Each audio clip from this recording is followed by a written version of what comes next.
I had my older brother who was my mentor, phenomenal football player himself. Just took a couple, wrong turns along the way and kind of removed himself out of that picture to play collegiately. But nevertheless, he was my role model. He was a person that I patterned myself after, wanted to be just like Big Bro, and that's where my drive to play football originally came from, because I saw how talented he was and everything he did, I wanted to be like. So, he was that guy for me, my role model, seeing that I didn't have, that father figure in the household. And, not like today with this generation of coaches now that's out there, coaching staffs back then, man, they could care less about, trying to raise somebody else's kid, let alone their own, So my big bro was my father figure, and,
I didn't want to run track in college. I wanted to play football in college.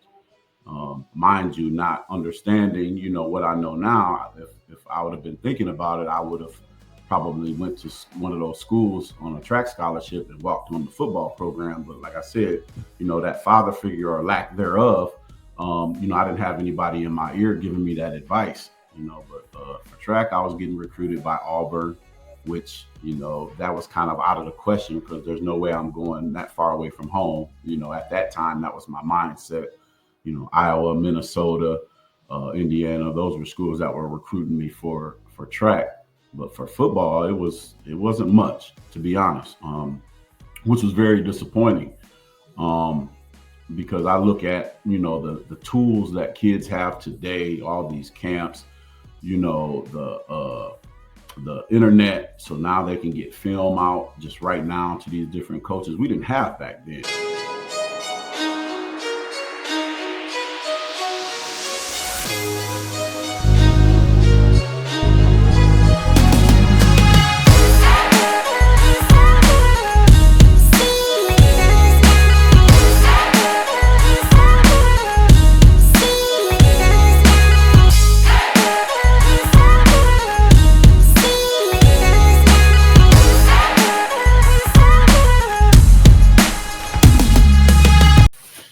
We're back with one more down. Today we have Rhashahn Alston Sr., number 21 out of Painesville, Harvey High School, class of 1993.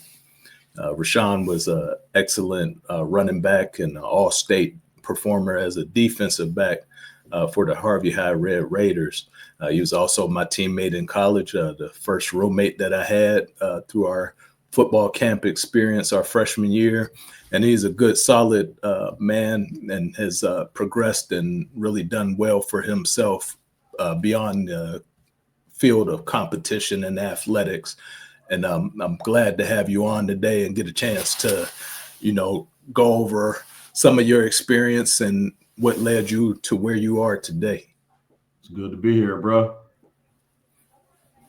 Generally speaking, we start off, we ask our guests about their family dynamic to kind of get a formal idea of what your upbringing was like. So if you would like to start there, I'd like to sit back and hear what you got to say. Middle child of three boys. I grew up in a single parent household. My mom and dad.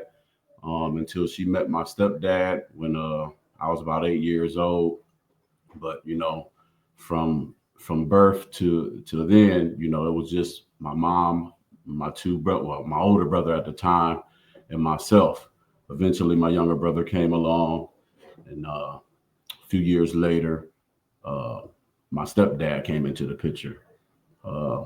Just like our normal, community with, I'm not sure how a lot of other families grew up, but I know in my neighborhood, it was a lot of single parent households, so we used each other as, a leaning post, so to speak. We buried some of our secrets with, friends that was going through some of those same things because of the relatability. Everybody couldn't understand some of that unless you actually been through it. So, um, but although, it was a single parent household, things were good. We had some good times. I contribute, the man that I am today to a lot of those struggles, man, because I find myself repeating some of the things that my mom used to say growing up to my own children, which I know a lot of people do that. But, I find strength in the struggle because, man, I think I'm a solid individual as a father.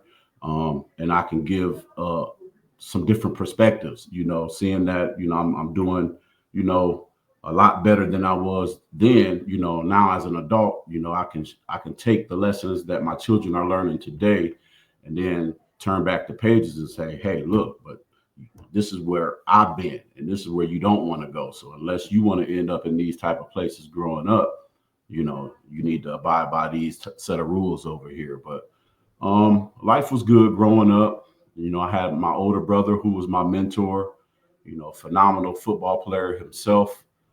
Just took a couple, wrong turns along the way and kind of removed himself out of that picture to play collegiately. But um, nevertheless, he was my role model. He was a person that I patterned myself after, wanted to be just like Big Bro, and that's where my drive to play football originally came from, because I saw how talented he was and everything he did, I wanted to be like. So, he was that guy for me, my role model, seeing that I didn't have, that father figure in the household.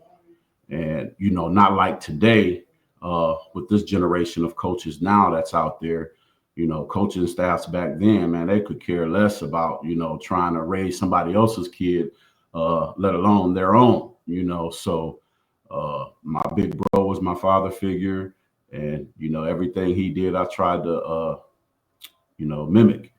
Um, so when I started playing football in the youth ages, I picked the same number that he had, which was number 20 to start off. But then, he was a firm believer in, you your own individual. So he made me get my own number because he didn't want me to walk in his shadows. So that's when I ended up picking the number 21. That's where, my number came from, Ron, because he was number 20 and I was 21. So that's where it all started in Pee Wee football. And I stuck with that number ever since, and just try to, mimic my life on the football field after my big bro and his success.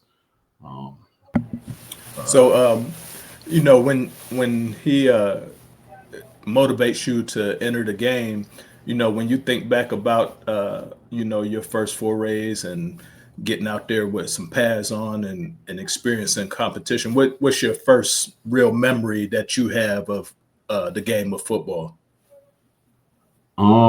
Real talk, this is rough. Like, and I recognize that at a very young age, because I thought, just watching the game, it kind of looked effortless, So I thought I could go out there. I knew I was fast, you know what I'm saying? I knew I was kind of tall, didn't have a lot of weight, but I was kind of bigger than a lot of the other kids.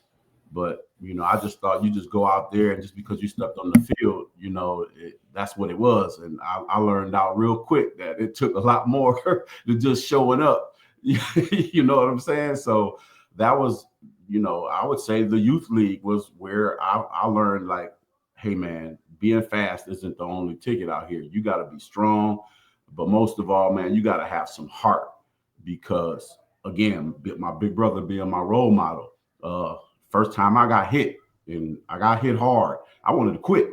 I was like, man, okay, yeah, nah, I'm cool on this. This is not for me, and big bro was like right there. It's like, nah, man, we started, we finished. So it was one of those things where, I had to get adapted to the physicality of the game, because it was brutal, and I was, a little skinny dude. So he started telling me, to use the as a motivation, the things that he would do to me, because he would rough me up around the house, and he significantly stronger than me. So he would say, man, if you can deal and handle with me, roughing you up around the house, and when we play in football outside or whatever in our backyard, you should be able to handle these kids because they're not strong as me. So that was the rationale he used to try to keep me, in line in the game, and give me a different perspective to keep me motivated to play. So once I started, looking at it from that viewpoint, it kind of made me feel invincible, because, again, this is my role model, my big bro, so I'm thinking, well, can't nobody beat my big bro. So if I can play with him, then y'all don't got nothing coming. So, it motivated me to play. And, I did turn out to do some good things in the youth league. And as I got older, things progressed. So as you, work your way up the ladder and enter into Painesville, Harvey, your brother is obviously having a bunch of success, and he's being recognized as a great player in his own right. What were your experiences at the high school level as you transition to that ultimate end of earning All-State as a defensive back as a senior? Going into high school, back then to us, when, we were 8th grade, all the talk was, when we get to high school, I'm going to be first string, or I want, my goal is to be first string. It wasn't nothing about, freshman football or JV football. We skipping that. We're going to varsity. That's our goal, and my goal was to play with my big bro.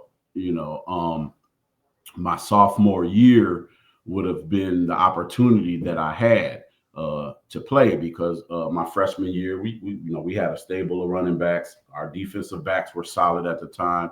So I didn't see any varsity time my freshman year, but I did, start on the JV team. And my goal that whole year playing JV was, next year, big bro gonna be a senior, and I'll be a sophomore. And man, what would be better than have number 20 and number 21 brothers in the backfield for Harvey? So that was the goal, that was set forth by myself. So I worked, tremendously to accomplish that, because I knew, there was another running back coming back that was an upperclassman, and they would probably give him the nod unless, I showed otherwise, that I was capable to, shoulder the load. But unfortunately, some things happened in my brother's personal life, and come that football season, he wasn't eligible, to play. So now, instead of it being myself and my brother, it's myself and, another senior that's playing. And it kind of dwindled that dream of mine that I had, for this big thing. When I get to the high school to play with my brother, it kind of took that away. But it did give me some more motivation, because now I'm saying, okay, well, now I gotta, this season is dedicated to my big brother. I gotta go off this year, because, he's not playing now, and I gotta represent the name, because everybody in Northeast Ohio know Chris Alston. Every time you look in the paper, you see Robert Smith, number 1, Chris Alston, number 2.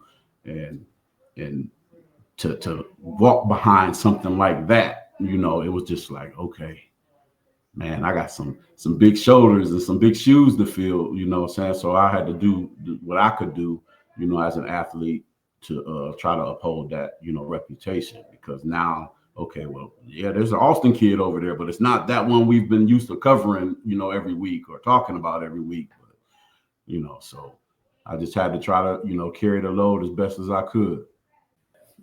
So, as you progress through your career there, with me being down from Youngstown, we don't get the same coverage or cross paths with all of the same teams Right. for our time in high school.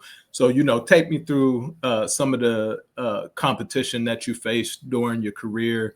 And if you would like, kind of take me back through your senior season and tell me about that as we transition into pursuing that college level of football. We played in the NEC, which was the Northeastern Conference. Played schools like Geneva, Madison, the Lake Catholic, Menor. We actually played Ursuline in the playoffs. I do believe that was 90 and 90, my freshman year. That was the only time we ran across you guys down in Youngstown. But a lot of the competition we played up this way, even though we were a Division III school at the time, we played a lot of Division I schools that were in our conference. We were the little guys in our conference, and everybody would, kind of tee off on us because, they just had a lot more talent than we did. Myself and, by the time I was a senior, myself and our fullback, we were bigger than our offensive linemen at the time. So, it was kind of tough sledding through some of those games, man. But my senior year, I was blessed to have a successful senior year. I received all state honors as a strong safety. I can't remember the stats verbatim, but, I was leading the area in tackles. I guess that's why they moved me to outside linebacker at Edinboro.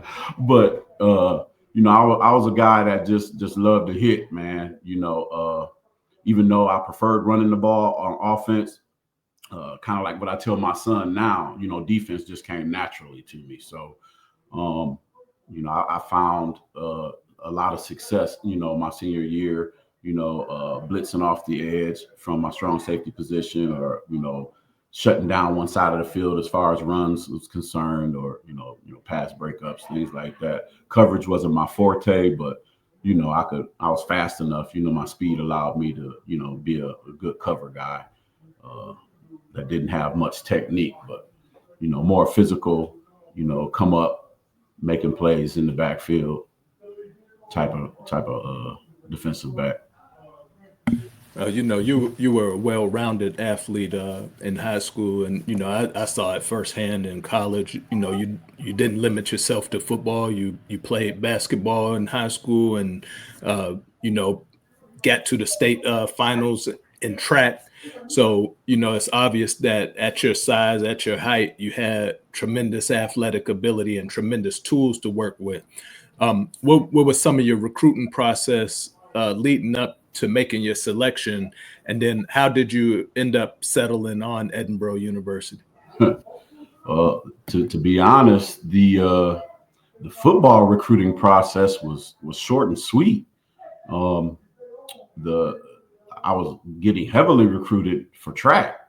I was a hurdle guy, so that's where I made most of my bones. The thing was, I didn't want to run track in college. I wanted to play football in college. Mind you, not understanding, what I know now. If I would have been thinking about it, I would have probably went to one of those schools on a track scholarship and walked on the football program. But like I said, that father figure or lack thereof, I didn't have anybody in my ear giving me that advice, but for track, I was getting recruited by Auburn, which, that was kind of out of the question because there's no way I'm going that far away from home.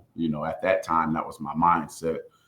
Iowa, Minnesota, Indiana, those were schools that were recruiting me for track. But for football, it wasn't much, to be honest, which was very disappointing because I look at, the tools that kids have today, all these camps, the internet. So now they can get film out just right now to these different coaches we didn't have back then, And if you weren't blazing up the stats, for your program or for the area where the news coverage was giving you your props, then you probably got overlooked a lot. And I'm not saying that was the case for me. Do I think I could have played football at a high level? Yes, but I wasn't being recruited by very many schools at all. We had some Division III schools, in the Northeast Ohio area that was looking at me. But Edinboro probably by far was the biggest program, being a D2 school, that recruited me. And it just so happened that our high school quarterback was already attending Edinboro. So, he kind of spoke highly on the university and told me it would probably be a good fit for me, football wise, if that's something that I wanted to do. So that's what really encouraged me to go ahead and go with Edinboro, when I was being recruited, because I probably would end up staying, at home, one of these Division III schools local, and going there. But once, I spoke with him, and, Coach Browning at the time, we had a great relationship because he was the guy that was recruiting me. He made it, kind of undeniable for me to, say, hey, this is going to be home. So. I'm going to talk about you for a little bit because, you were one of the first guys that I encountered in that transition from high school to college.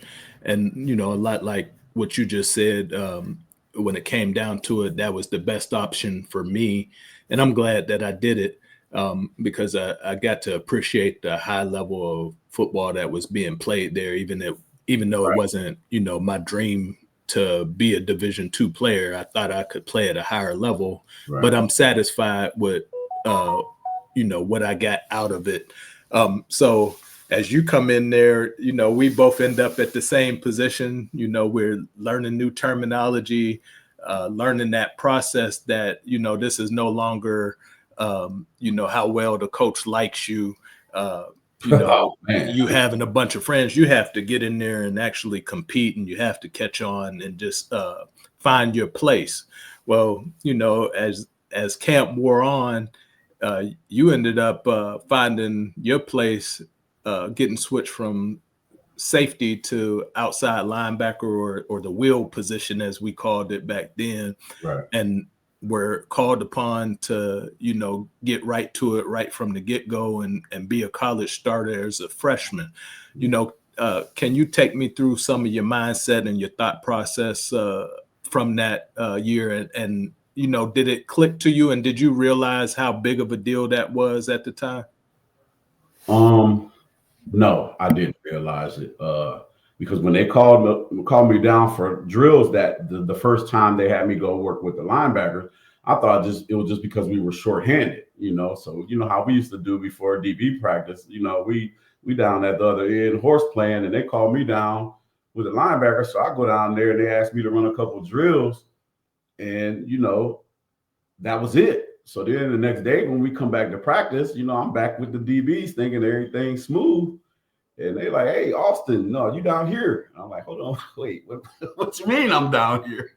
So when I go back down there, we were running a inside run. Offense was working inside run that day. And our fullback, Tom Tedder, big number 5, man, he was a monster. And we run an inside zone, and I stuck him one time, and it was history from there. That's what earned me the spot. They saw I was this undersized guy who was fearless, and that's how I ended up starting. Man, they put me at the spot, and I had success. I think I held my own in practice when we would go, OD, but more so in the games, it was fun, man. I got to get out there and show them who I was, and that it just wasn't a fluke. And everything went well. Earned some high honors. My freshman year, made USA Today Player of the Week for a game against what was that, Hillsdale, I think, not the Hillsdale game. But yeah, man, found some success. And probably would have really excelled my sophomore year until I tore my rotator cuff. And once I tore that, it was kind of downhill from there. And things took a turn for the worse. Kind of like a trickle down effect from that to the financial aid at the university, and then just life itself, kicking in.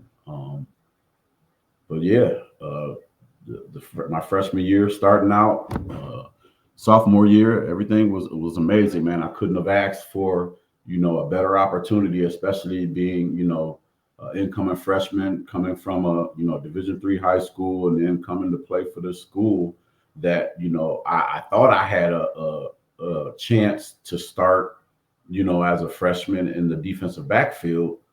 But once we got there, I saw those guys, man, meant business, so it was going to take a lot. Plus, like you said, just a lot to learn. Playing defensive back in college was a lot different from playing it in high school, at least back then. It was the game was totally different. So we had a lot to learn. At least I did. I can speak for myself as far as playing DB at the collegiate level. So, making that transition to will linebacker was more so suited for me, because that's kind of what I was in high school, playing strong safety, moving down into the box a lot. So, I think, my first year at Edinboro and earning that starting position, man, I couldn't have asked for a better scenario personally. So you decide to go back home after that second year of school. For you, looking back and not having that opportunity to finish out the 4 years as an athlete, how did that propel you into that next phase of life? And what is life like for you as an individual, having success, knowing that you can compete and that you're a force at that level, and then, having to transition back into the real world, back home, and entering the workforce? Can you take me through some of that? And then just as a young man, what is that like mentally for you before you find your footing and life levels out for you? Man, I was crushed, Ron. I'm here. I am thinking, I'm this guy that has some talent and have the ability to do everything in my power to control my destiny on, making it to the NFL. Now, did I think I was NFL caliber at that time? No. But I've always been a firm believer that anything that I put my mind to, I can accomplish, because I wasn't afraid of hard work, and I was only getting better. So to me, it was like, okay, well, if this is my goal, if I have time enough to let this whole thing play out, let's do what it do and see where it lays. And I didn't have that opportunity, and it wasn't any fault of my own. First a rotator cuff injury, but I could have probably bounced back from that. But then, my financial aid, something came up with, when I was home for winter break, we got a letter in the mail saying, due to my mom's reported income, that they had to cut my financial aid. So this was winter break. So basically we had to come up with X amount of money in January for me to come back to school. And, it was impossible, basically. And, that just broke me, man, because here I am, I'm thinking, yeah, I'm about to go back to school, hit this gym, get ready for spring ball. And, it's on, and, hearing my mom saying, I can't come up with this amount of money, I can't, and in the situation we were in, we weren't in the position to, apply for a loan, to do anything like that, because poor credit history and things of that nature. But, so here I am, this kid that always felt like, I'm going to succeed in life. Can't go back to school. So now I'm having to answer, 50,000 questions from high school coaches to friends to people in the community, like, hey, why aren't you back in school? And it was kind of deflating, having to tell somebody, oh, I couldn't afford it. And I talked to Coach Holman a couple times, and he was going to, enhance my scholarship, but that's something they couldn't do mid-season, mid-year. So he was like, at the end of the year, he would increase my scholarship to be affordable enough that, my mom could continue paying what she was already paying every month, and I would be able to return back, that following year. Needless to say, life happens, start dating some girl, start working a third shift job, go buy a car. Now I got a car payment, so how am I going to pay this car payment? Well, I got to work. Okay, so now it's time to go back to school. And now Coach Holman's not returning my phone call.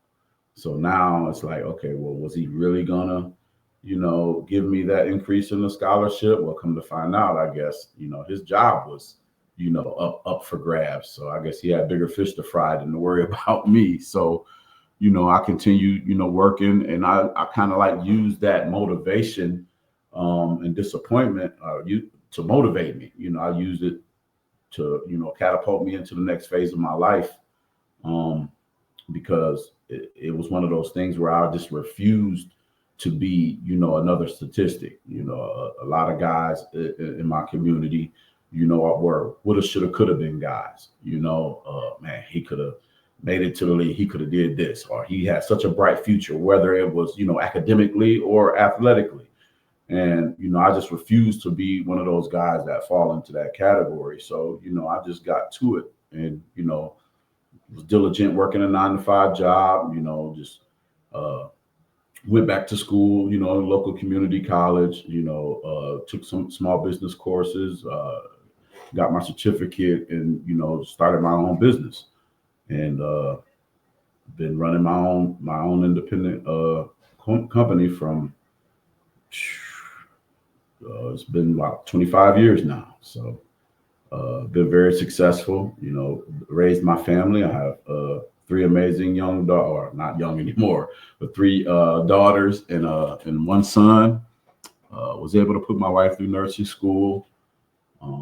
So yeah, I say, I turned out, pretty well on this end. Needless to say, with the, disappointment of, not obtaining that college degree, that, I did say that, I will have, that was one of the goals of mine, and it still is. I made a promise to myself then that I'm gonna have my degree, and that's one thing that I'm still shooting for, is going back to school and finishing and getting that degree, just to say I did it.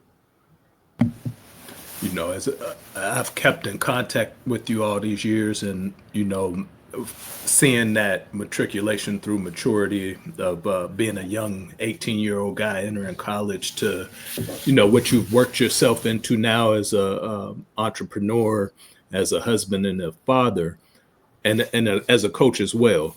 I see those big gains and the seriousness in you, and how you pass on some of that experience, the good parts and the what ifs, to those people that you mentor. You're fortunate to be going through this process with your son and able to guide him through his experience of being a highly touted, highly recruited high school football player. Can you touch on that a little bit of what that experience is like as a coach and a father, having someone who's sought after in that way? Man, it's truly been a blessing. He just did this turkey drive for Thanksgiving. And, I posted it on social media, and the caption was, it's a blessing to be a blessing. And when I say that, man, I mean that from the bottom of my heart, man. I look at, what my son is accomplishing, on the football field and academically. And it's just one of those things that you sit back and just put your hands across your chest, across your legs, and say, man, thank you, Lord, because, he's one of those kids that, doesn't do much. He minds his business. He does what he's supposed to do. He does things the right way, and everything that, is coming to him right now, he rightfully deserved because he earned it. So for me and the wife, us sitting back, just seeing all this stuff come to fruition, man, just we can only say we're blessed because, God showed us favor, and we've always been firm believers in God. Our family has been rooted in the church, and even though we don't attend, every Sunday or anything like that, everybody in this household knows that God is at the forefront.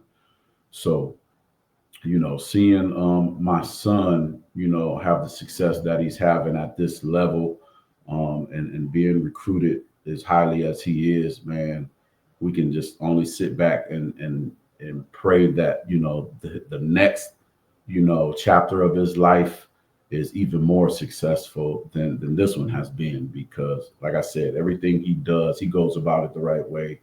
And it's a joy to watch because, they say you reap what you sow, and right now he's been sowing good seed, so just hope he continues to keep that hunger. I'm wearing his hoodie right now, humble but hungry. That's the little brand that he has. And,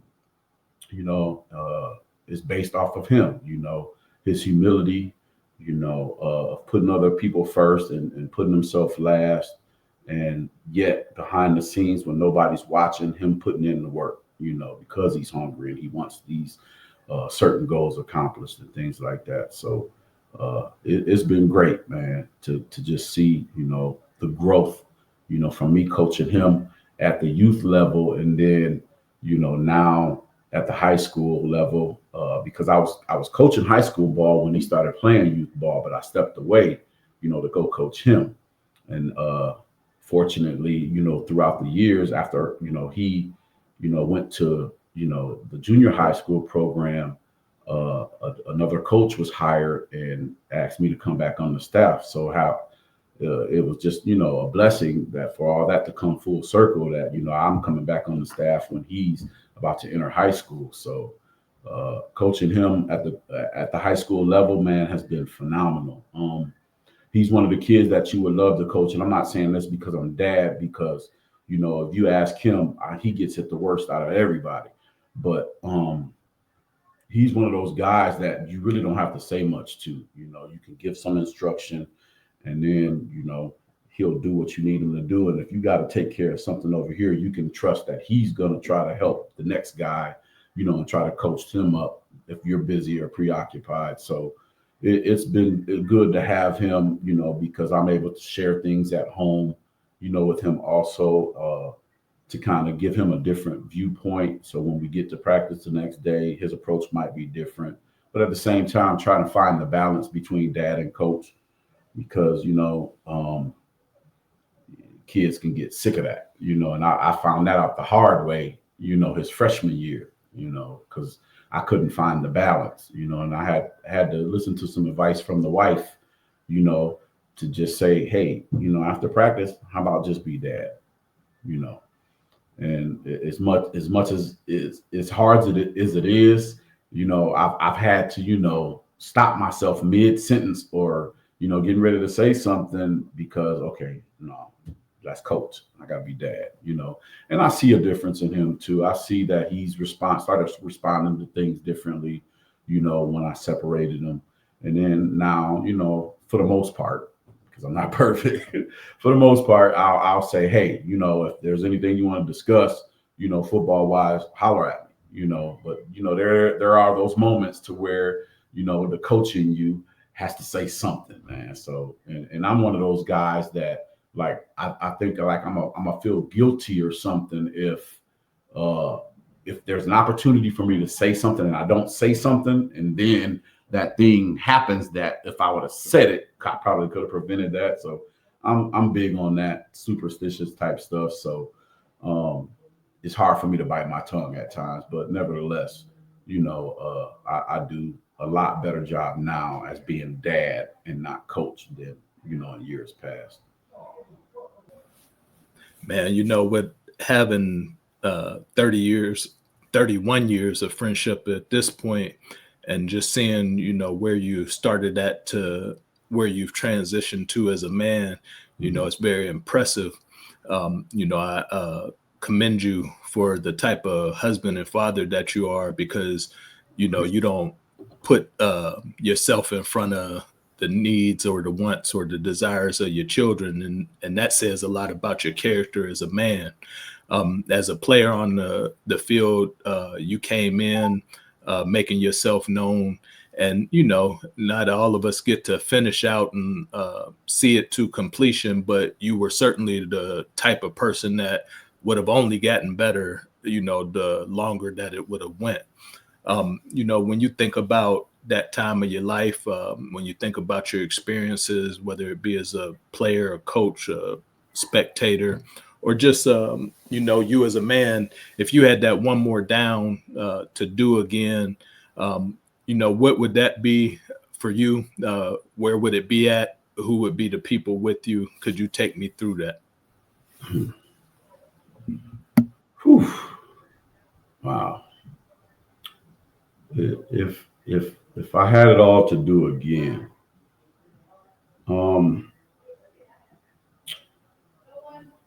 I probably wouldn't change much.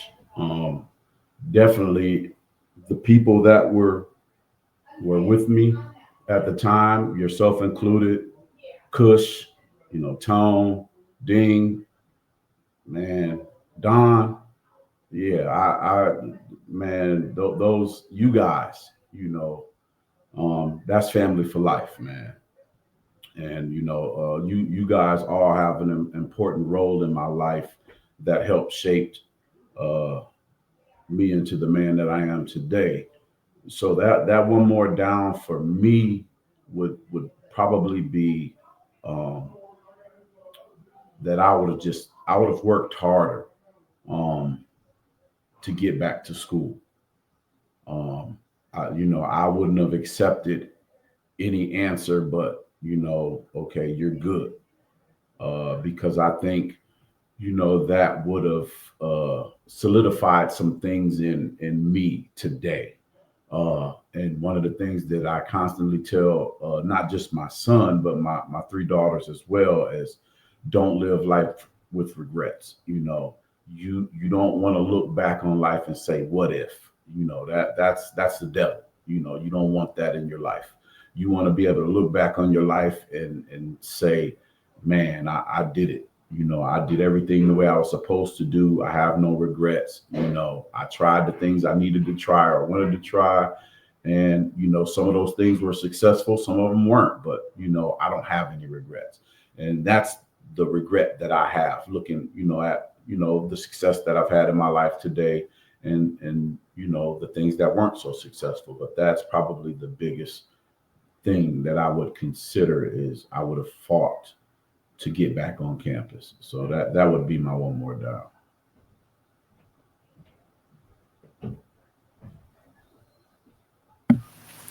Man, it's been a pleasure having you on here and getting to hear about who you are and your experience as an athlete. I love watching from afar as a third party viewer to the experience that you're having right now. And I've always had that respect for you as a friend and as a competitor and as a man. I